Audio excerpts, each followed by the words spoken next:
बारे में निर्णय लिए जाते हैं। मैंने सवाल पूछा, भैया ये जो बजट का पैसा बांटा जाता है, इसमें आदिवासी लोग, पिछड़े लोग, दलित लोग कितने निर्णय ले रहे हैं? यह सवाल। क्यों? क्योंकि हम जानते हैं कि हिंदुस्तान में सबसे ज्यादा दलित, आदिवासी और पिछड़े लोग हैं। भाई और बहनों, हिंदुस्तान की सरकार को राज्यसभा और लोकसभा के एमपी नहीं चलाते। हिंदुस्तान की सरकार को 90 अफसर चलाते हैं। आईएएस के अफसर हैं, इनको हम secretary to government of India कहते हैं। ये हिंदुस्तान की सरकार के सेक्रेटरीज कहलाते हैं। ये सरकार को चलाते हैं। उनके साथ सबसे सीनियर अफसर कैबिनेट सेक्रेटरी कहलाता है। ये लोग मिलकर हिंदुस्तान की सरकार को चलाते हैं। ये सारे के सारे निर्णय लेते हैं। तो जैसे छत्तीसगढ़ में ये आवास योजना का पैसा नहीं भेज रहे हैं, इन 90 लोगों ने निर्णय लिया है। तो मैंने सवाल पूछा, पार्लियामेंट हाउस में पूछा, नरेंद्र मोदी जी और बीजेपी के लोगों से पूछा कि इन 90 लोगों में से आदिवासी कितने हैं, पिछड़ी जात के कितने हैं, दलित कितने हैं? अगर ये 90 लोग हिंदुस्तान के बजट को पर निर्णय लेते हैं, तो इनमें से कितने अफसर आदिवासी हैं, कितने दलित हैं, कितने पिछड़े हैं? जवाब आया, मजेदार जवाब। बीजेपी ने नहीं दिया, मैंने आंकड़ों से निकाला। भाई और बहनों, 90 में से 3 अफसर ओबीसी के हैं और 3 अफसर आदिवासी, और वो भी छोटे छोटे कामों में लगे हुए हैं। जो मेन बजट है उसका सिर्फ 5% आदिवासी अफसर निर्णय लेते हैं। और अगर आपको 5% ज्यादा लगा तो फिर मैं आपको बताता हूं कि आदिवासी अफसर उसमें से 0.1% निर्णय लेते हैं। मतलब आपकी हिंदुस्तान की सरकार में कोई भागीदारी है ही नहीं। मतलब दूसरे तरीके से बताता हूं, अगर हिंदुस्तान की सरकार 100 रुपए खर्च कर रही है, तो आदिवासी अफसर 10 पैसे का निर्णय ले रहे हैं। इससे बड़ी शर्म की कोई बात हो ही नहीं सकती।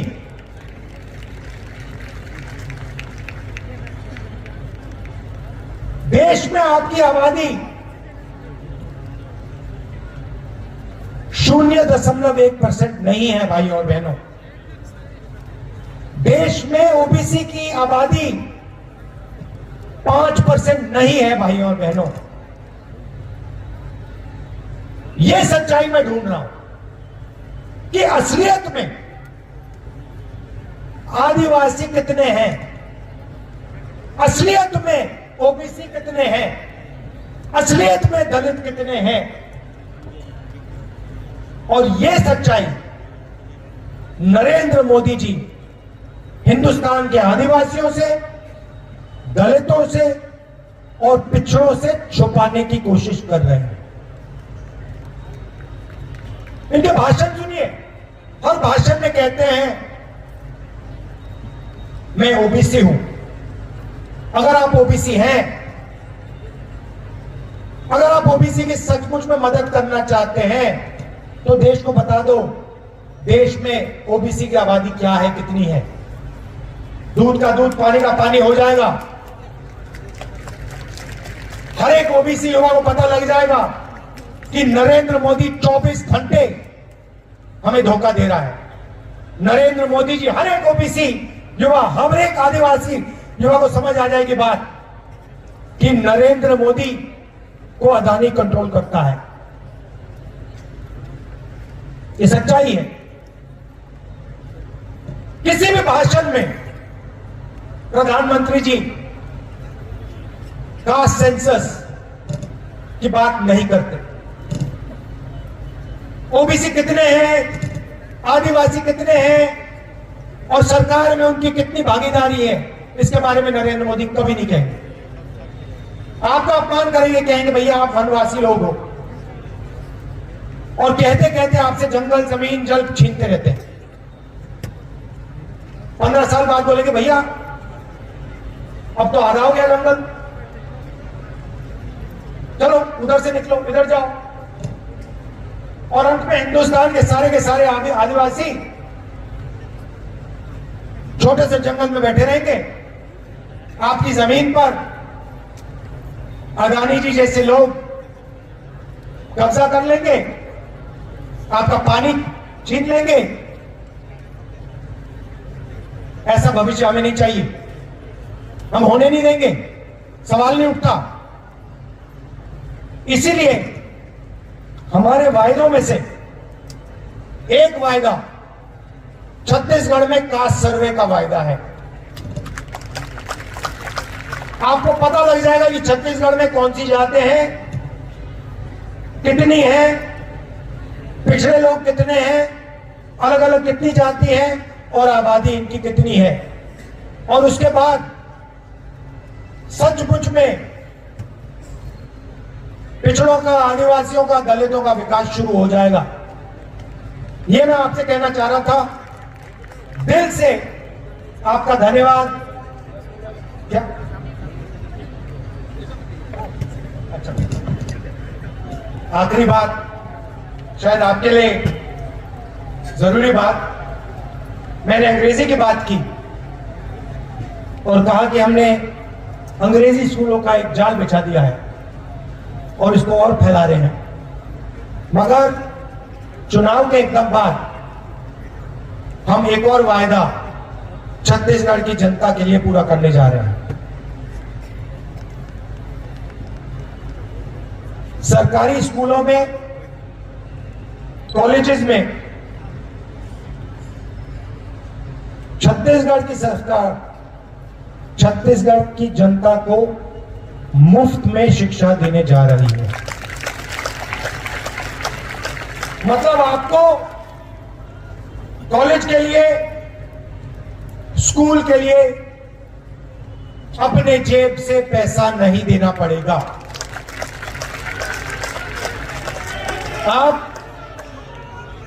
आप अपना पैसा बाकी चीजों में खर्च कीजिए। आपको सरकारी स्कूल, सरकारी कॉलेज, सरकारी यूनिवर्सिटीज में 1 रुपया नहीं देना पड़ेगा। क्यों? क्योंकि हम चाहते हैं कि आदिवासी युवा, दलित युवा, ओबीसी युवा और उनके परिवार आसानी से शिक्षा पाएं और तेजी से प्रगति करें। नरेंद्र मोदी जी की सोच है सरकारी स्कूल, सरकारी कॉलेजेस बंद करो, सारे के सारे को प्राइवेट कर दो, अदानी जी को पकड़ा दो और फिर छत्तीसगढ़ की गरीब जनता के जेब में से शिक्षा का पैसा निकालो। यह फर्क है। इसीलिए अपना पैसा दूसरी चीजों में खर्च करो। 3000 रुपए धान के लिए मिलेगा, 4000 रुपए तेंदुपत्ता के लिए बोनस में मिलेगा और शिक्षा के लिए आपको 1 रुपया नहीं देना पड़ेगा। धन्यवाद। जय हिंद। राहुल गांधी जिंदाबाद, राहुल गांधी जिंदाबाद। हम सब राहुल गांधी जी के आभारी हैं कि हमें जिस प्रकार से पिछले समय ऋण माफी का आदेश दिया था, 25 रुपये खरीदने का दे दिया था धान का, फिर से सरकार बनाई है जैसे 4000 प्रति मानक बोरा करते हैं तो पता है हर परिवार को हर साल 4000 रुपया अतिरिक्त दिया जाएगा। ये राहुल जी ने घोषणा किया, हम सब उनके प्रति आभार व्यक्त करते हैं। और दूसरा, चाहे वो स्कूल हो, चाहे कॉलेज हो, इंजीनियरिंग कॉलेज हो, मेडिकल कॉलेज हो, डिप्लोमा हो, जितने भी गवर्नमेंट के स्कूल कॉलेज हैं, किसी भी वर्ग के हो, छात्र हो, छात्रा हो, अनुसूचित जाति हो, जनजाति हो, पिछड़े वर्ग हो, अपर क्लास, सबको एजुकेशन फ्री मिलेगा। ये बात राहुल जी ने कही है। राहुल गांधी आभार जिंदाबाद। व्यक्त करते रहे।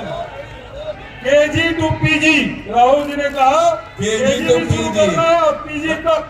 अब मैं रवि घोष से कहूंगी धन्यवाद। चीन भेंट करें और आभार प्रदर्शन करें आदरणीय राहुल जी को, देवराज जी, संतोष रताम जी, रवि घोष जी,